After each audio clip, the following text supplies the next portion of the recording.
Hey, I'm golf broadcaster Matt Adams. The updated and expanded second edition of my book, The Golf Round I'll Never Forget, Golf's Biggest Stars Recall Their Finest Moments, is now available. Readers can expect to march with Arnie's Army at the 1960 U.S. Open, relive Jack Nicklaus's remarkable 1986 Masters win, and be amazed by the Tiger Slam. The Golf Round I'll Never Forget, Golf's Biggest Stars Recall Their Finest Moments. Pick it up where fine books are sold, including BarnesandNoble.com and Amazon.com.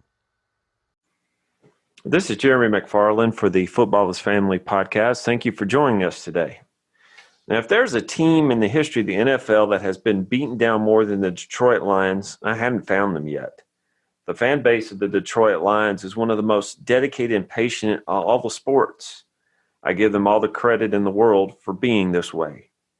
The Lions began play in 1928 at the Portsmouth Spartans in Portsmouth, Ohio. In 2020, the Lions began their 91st season in the NFL, making them one of the oldest franchises in the NFL. In 1934, George Richards bought them for $8,000 and moved them to Detroit, renaming them the Lions. Also in 1934, the Lions started playing on Thanksgiving Day, a tradition that spans to this very day. The Lions have won the NFL championship in 1935, 1952, 1953, and 1957. They also have won 8 division titles and have been to the playoffs 18 times.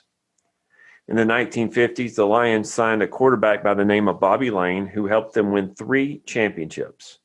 In 1958, the Lions traded Lane, who, according to legend, cursed the team, saying they wouldn't win a championship for 50 years. In 2008, the year the curse would end, the Lions went 0-16. In 1963, the Ford family bought controlling interest in the Lions for $4.5 million. Today, the Lions franchise is worth $2.1 billion. Talk about a good return for your investment.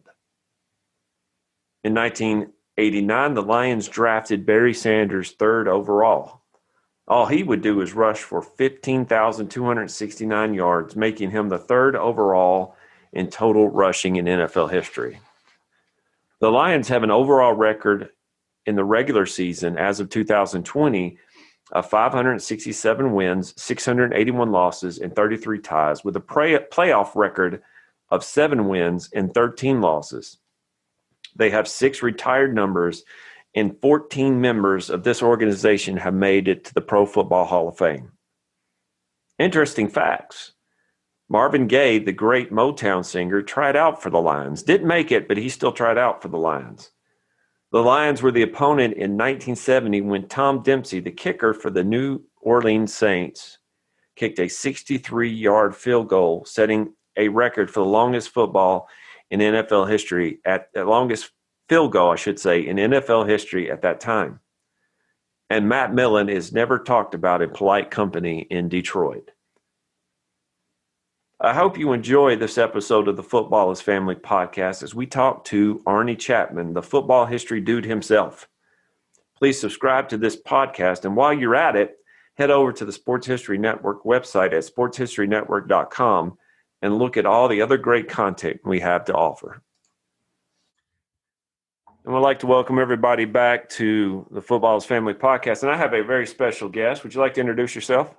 Yes, Jeremy. My name is Arnie Chapman. I'm the host of the Football History Dude podcast and I guess recent founder of the Sports History Network as well. Yeah, I gave him the moniker Godfather. And I don't know, I don't know how you feel about that, but it's stuck. So you're going to have to stick with it. Yeah, man, I'll stick with whatever it is. Whatever you want to call me. All I know is we got a lot of great partners on the network, and they're what makes it happen. Well, we'll make him an offer he can't refuse. Now, here's the thing, Arnie, and sometimes I feel for people. I just have a hurt deep inside for people, and there's a reason why I'm hurting for you now. Would you like to tell everybody why you're on? I'm going to go ahead and take a stab at it, probably because as I look around at my room right here, I have at least 7 or 8 different things I can see with Detroit Lions logos on it. Does that have anything to do with it? Well, I can't see your room. I see your background. But one thing I love to see is when I talk to people, I get to see their rooms. Well, I can't see your room, but If you've ever listened to the Football History Dude podcast, he talks about his Lions a lot, and that's why I have him on, because there are very few people in this world who will actually admit to be a Lions fan. That means that you are brave. I may be brave, dumb, misinformed. I don't know what word you want to use, but yes, I'm a diehard Kool-Aid blue kind of drinking guy. I respect. No, seriously, in all seriousness, I respect that. Why are you a Lions fan? It's all going to go back to the roots, and like you said, you've listened to the show. It all starts with, as far as my family goes, my grandpa, who actually just turned 90 about a week and a half ago or so, and he's been. Yeah, exactly. Gramps is 90 years old, so we get to celebrate that mile marker there. And as a Detroit Lions family, just all since I've been born, so I guess this could be story told however you wish you way. But he fell into love with the sport, and of course passed it down to my father. And just as I was born, that's all it was. Every Sunday you're watching the Lions, and then what really probably tipped the cap for me, I probably everybody can say this. They have their own special player that growing up. I was born 85. Barry Sanders was drafted to the Lions in 89. So when I was growing up, I can't remember an early game without having Barry Sanders with the Lions. And when you have a guy like that, that's that special as your number one player. So I probably had 55 jerseys of Barry Sanders by now. That it's easy to grasp onto it. I would almost probably liken it to maybe the Chicago Bulls fans with Michael Jordan, except for the victories and all the championships, where it was just, the guy is clearly the best at the position at that time, and arguably the best of all time. So it's easy to grasp onto that for me, and that's really how it went from there. Well, and that makes sense. The one thing I understand about fandom, my dad isn't a football fan. So I started to follow the Vanderbilt Commodores, which is not much of a football team anyway. But when the Titans came, I can understand about grasping hold of a team and holding on to it. But you say Barry Sanders, really, you're not a Scott Mitchell fan?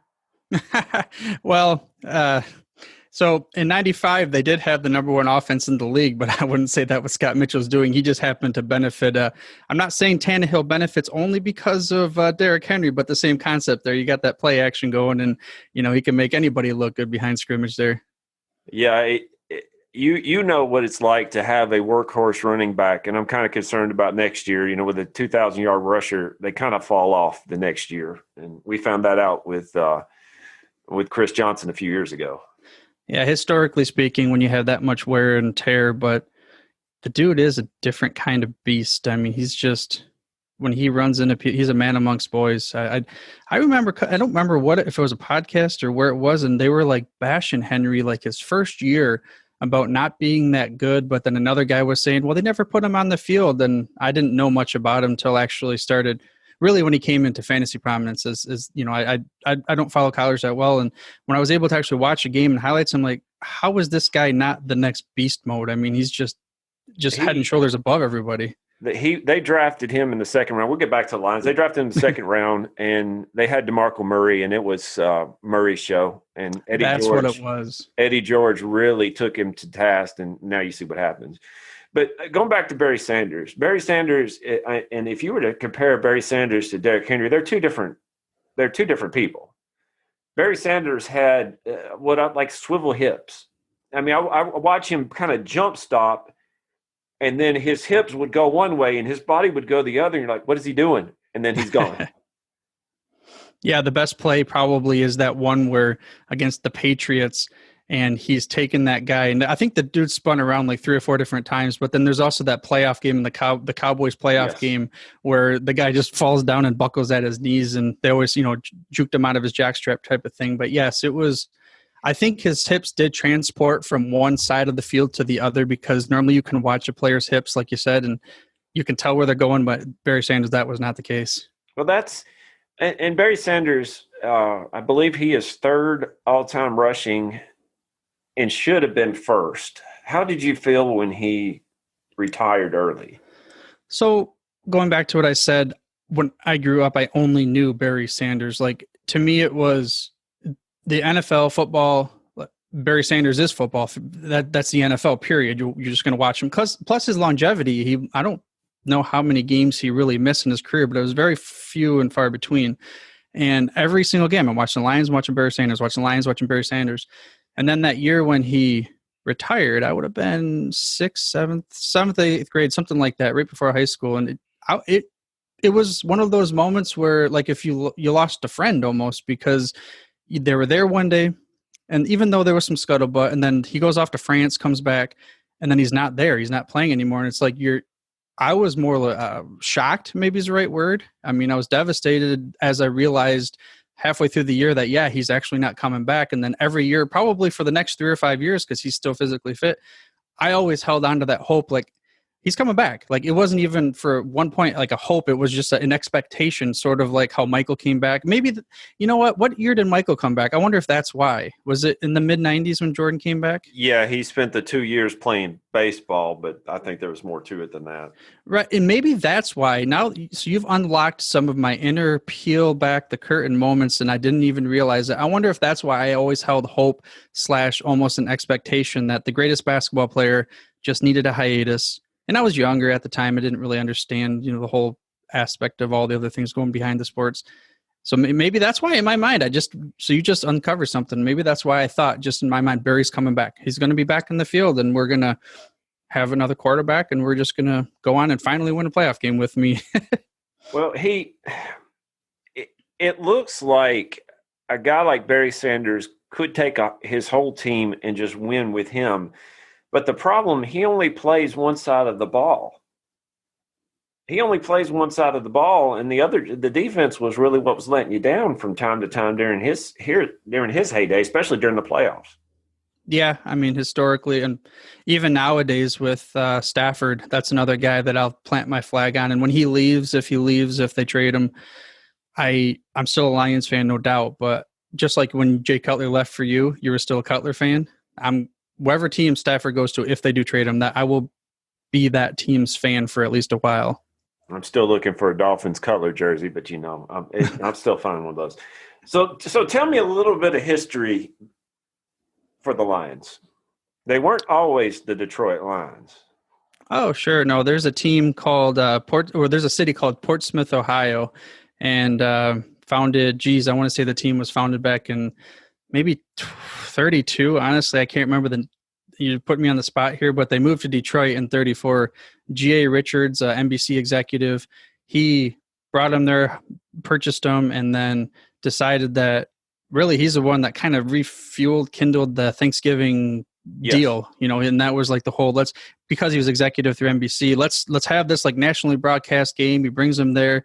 You have Dutch Clark, and you have these different type of teams. And then from there, they just kind of started taking leaps and bounds and moving into it. The 50s would have been our heyday, really. We had the last championship. I was going to ask you about that. What is this curse of Bobby Lane? Something to do with when they he's gone. He cursed you for the next 50 years. You're never going to win and stuff like that. But that's been gone and done, I think, 2 or 3 years ago. And apparently the curse wasn't the reason why the Lions. It's something to do with what they call. There's a truck that was like the number one sales for like the longest time. It might still be, and there's like this little blue oval on it. That might be the reason why the Lions haven't won too many playoff games. Oh, you hit close, because I got 2 of those in my parking lot in my driveway. But yeah, that's a team to me. I heard it said recently that players win games, coaches lose games, and that owners can lose everything.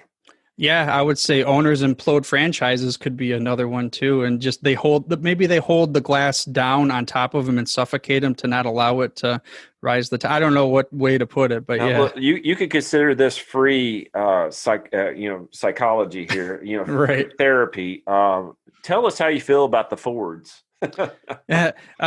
So depending on where they're going to let me come into their organization in the near future, no, I really don't have anything qualms directly with them, but I'm from an outsider's perspective looking in, I feel like it's a family who is not a football family that happens to have this team that they can slap their logo all over. And then maybe the old man, when he first took it over, that was part of it, but now it's more of just an advertising venue versus then they're bringing in Chris Spielman and Barry Sanders, right, to help hopefully bring in football people.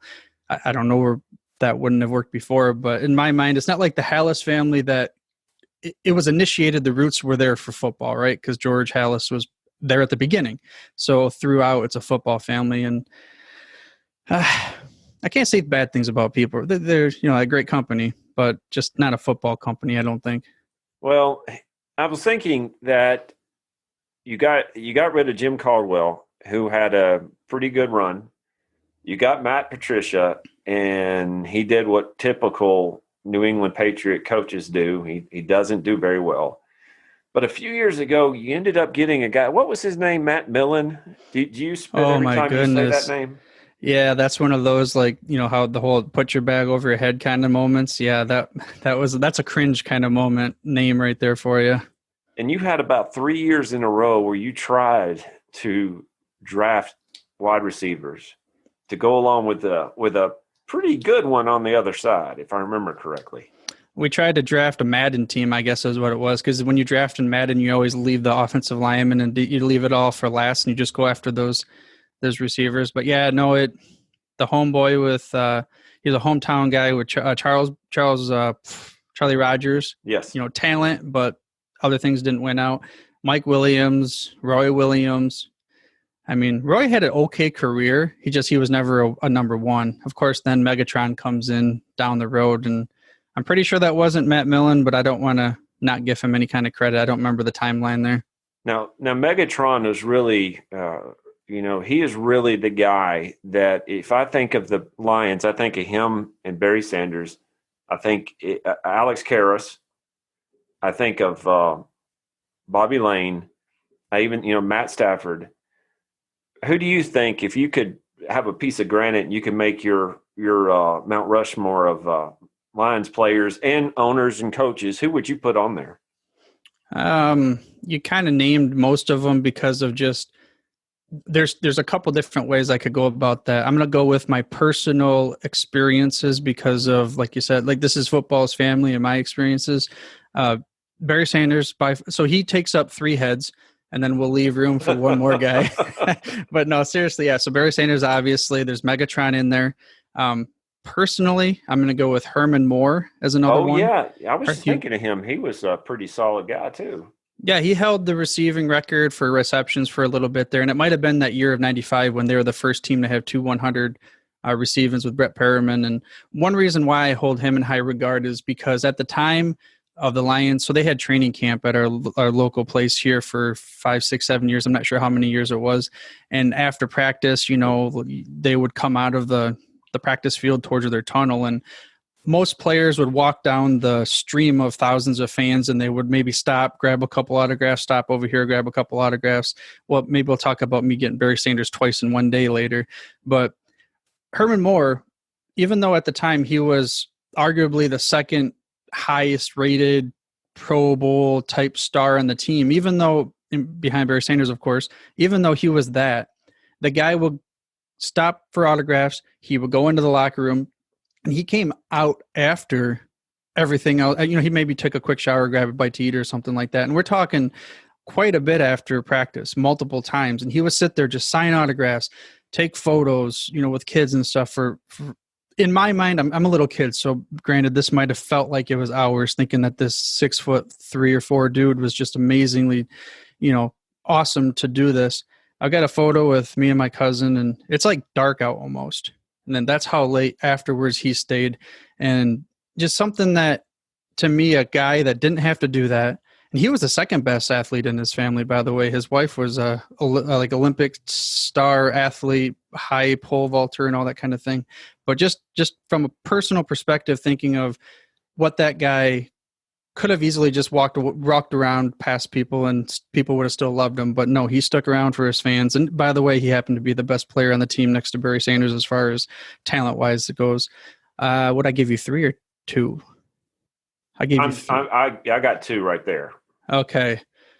I mean, Stafford's going to be an easy one just because of how long he's been there, and I am such a Stafford truther. I believe that he's a guy that sticks around. Now, I'm going to give you one. This last one isn't going to make any sense probably for a long term, but there was about a 14 to 15-month window where this guy was my favorite player. Have you heard of DeAndre Levy? Yes, actually. That's awesome, because when I normally say that, do you know what his nickname was by chance?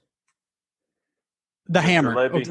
No, it was the Hammer. So, The Hammer. so he's a linebacker, 54. I have his jersey. Unfortunately, he ended up not play the year after I got the jersey.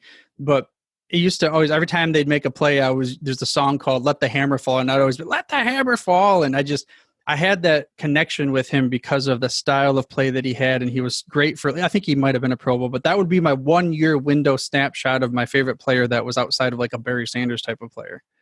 I don't know how many I gave you now. No, that's good. And see, and I was going to ask you, do you have Barry Sanders' autograph? But you say you have 2 in one day. Yeah, so I was okay. They have the morning practice and then they have the afternoon practice. On the morning practice, we came out and they were just barely, Barry was a great individual, but obviously everybody wanted his autograph. So he would be walking by, he'd walk down, grab it, and not too many people would get his autograph. So I got lucky, got the football out there to him. And then on the second practice, there was this little side area, we'll call it. I don't know. It was like only a little bit, there's only like a rope off with only a few people. And my dad's like, "Hey, go over there. Maybe you'll get lucky and he'll come over your way." And sure enough, we went over there. So I got a card and a football autograph for Barry Sanders. And that day was, as a little kid, you thought it was the coolest thing in the world. That's one thing I'm planning. If COVID has died down in August when the Titans have their training camp, I'm thinking about taking my 7-year-old up there and say, "Hey, she wants this autograph, Daddy. I don't know who these people are. Just give right, the autograph." Exactly. Because that's the way to go. The 41-year-old me handing a football over, they'll look at me and say, "Really, really?" I said, "But yeah."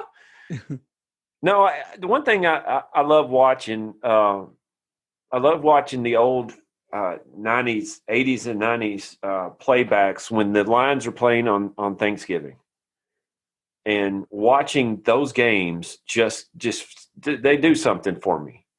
Especially watching Barry Sanders run on Thanksgiving. I didn't have a rooting interest in it, except for 1 year, I think 2008, the Titans played Barry Sanders, played the Lions. And I benched Chris Johnson for some reason, and I think he ran almost 200 yards that day. And for some reason on my fantasy team, I benched Chris Johnson. Now, who's the bad GM here? It's not Matt Millen, it's me. Was that the year, or was it 2009 that he broke? That's it. It was 2009. It was 2009. Oh, man. yeah, that was a bad day to bench Chris Johnson. But that's got to be something special that your team is on every Thanksgiving. It's one of those things where I think it's very special, but at the same time, because I grew up in it, that was just it just always was. I don't know if it's as special for me as it might be for a team, like maybe when they first started it, someone that was already watching their team for 30, 40 years, and then it's a new tradition. I mean, it's very special, but no doubt, but it always was, I guess, is the best way to put it. And I expect it. Maybe there's that little bit of expect, and then of course we haven't been that good lately. So a lot of times we lose, and we just, maybe that you're not looking forward to it as much. I think y'all need to go and see if you can get Tua from Miami. I think that he would be an awesome pickup for y'all if you can get him. I don't know yet. I'm not sold on him, but then again, I haven't watched enough of his games to be able to. I'm feeling a little bit proud today because of my Tide and what they did yesterday. It was just, it just feel a little bit proud. Right. Yeah. I mean, of course, you're talking to someone that, and again, I don't follow college that much, but with Michigan and Ohio State, so that's their number one rivals. It's the whole Ohio State, Michigan. So beating down on them like that, I'm sure everybody in my neck of the woods, they're all jumping for joy nowadays. Well, that's. Well, how would you like to end today, Mr. Arnie? How would you like to end with what words of wisdom would you like to tell other Lions fans that may be listening? Well, I'm going to leave it with a couple of things. First, I want to say Jeremy, thank you very much, because you are one of them that gave me fuel for my fire for this podcast from the beginning. I could remember recording, I want to say my second or third episode. I don't know what it was, but I was recording in a little closet. And I remember you messaging me and saying, "Hey, man, I like your show." And I don't know the exact verbiage, but you were saying, "Keep it up." And I was like, somebody's actually reaching out to tell me keep it up. And I only have a couple, 2 or 3 episodes in.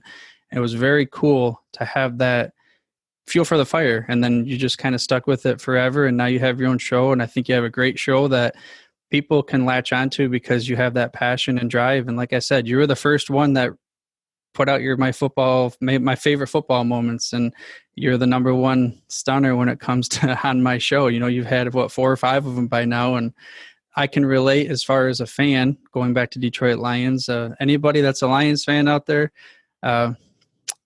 let's just go ahead and have faith in Chris Spielman. That dude's a football guy, and I feel like they're going to give him the autonomy to be able to say, nope, this is the type of person you need. And we finally have what I will call a football guy running the show, or at least kind of half running the show, versus just a Matt Millen. He's a football guy, but that's not a different kind of acumen. So I drink the blue Kool-Aid every year. We're going to have a chance. Playoffs or NFL draft. That's our season, baby, right? Well, I appreciate the kind words. And keep in mind, the best part about August is that every team is equal, and you don't know what team will catch fire.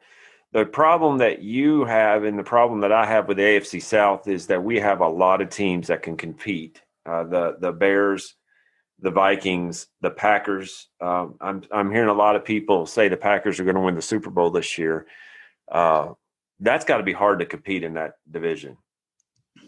Yeah, I take it as every year is a new year, every game's a new game, and just take it one play at a time and don't worry about your competition. And I think it was Marcus Aurelius, was it, that talked about there's so many things that could go on in your life and there's so many different things, but you just focus on that next little task, because that's the only thing you give all you can to that one next little task, because every little task, that's the only thing that you can focus on and work on at that point in time.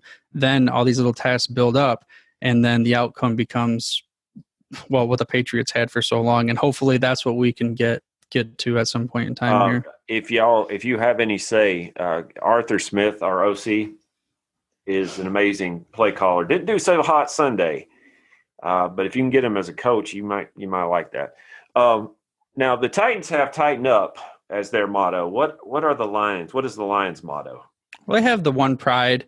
I really liked when who was the guy I brought on again? I can't remember. Bill Keenis. So he was the Lions PR director for so long. They had, when Barry Sanders was drafted that first year, they started a new campaign called Restore the Roar. I'd like to see that come back, Restore the Roar. That actually sounds pretty cool. Can you give us a roar, Arnie? I mean, I can't do it anything like the Lions, but let's go ahead. Why don't you splice that in there, because I'll just be embarrassing like I always do on my podcast. But hey, the one thing I like about your podcast, among other things, is, and I've told you this, is not only are you full of information, but you're real, and I've told you, you and I are football nerds, and there's nothing wrong with that at all. Yeah, I appreciate it, first of all, but I agree. We have something that's a passion, and speaking of that, at the Sports History Network, we're looking for more nerds. So if any of your listeners are wanting to start their own podcast, tell them to get in touch with us, and we'll help them out. And keep in mind, the Big Bang Theory made nerds cool, so we're cool. There you go. At least for a little while. At least for a little while. So, guys, not only should you subscribe to this, you need to also subscribe to our flagship program, the Football History Dude podcast. And while you're at it, give them a thumbs up. And Arnie, thank you so much for joining us tonight. Yes, thank you very much, Jeremy. I'll tell you, tighten up, because, yes, I'm looking for King Henry to roar next year. Well, let's hope so. Hey, do you got a prediction for this year's Super Bowl? I was just on with Oz last night, and I said, okay, it's hard for me to predict that the Chiefs can't win again and repeat, but then I'm going to tell you every single play, every team, and then you can splice in whichever one wins. That is what we call Nostradamus right there, folks. Thank y'all for listening. Thanks, Jeremy. This podcast is part of the Sports History Network, your headquarters for the yesteryear of your favorite sport. You can learn more at sportshistorynetwork.com. Hey there, sports history fan. This is Arnie Chapman, a.k.a. the Football History Dude, and I hope that you enjoyed this recent episode presented by the Sports History Network and were able to learn some good old-fashioned sports history knowledge nuggets. I started the Sports History Network back in 2020 with the mission to help podcasters find a community of like-minded sports history nerds, as well as helping aspiring podcasters to start their own shows. We have a little bit over 30 shows on the network right now covering all sorts of sports history, but as far as I'm concerned, we're just at the toothpick in the ocean moment, that can't even figure it out because there's so much more coming. We wanted to create the ultimate headquarters for sports yesteryear, starting with Podcast Network and our website, but we're going to continue to move into other mediums as well. And here's the cool part, because we want you to be part of our team.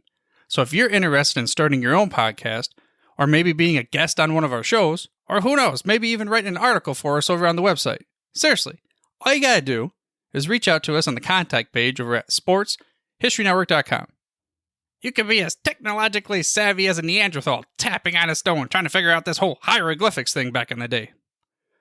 Again, it doesn't matter, because even if you don't understand the whole podcast space, we have a production team that can pretty much help you out with doing everything. All you got to do, head over to sportshistorynetwork.com, head to the contact page, fill it out. That message goes right to me, and I'll reach out to you as soon as I can. But for now, dude, I'm through if you're through.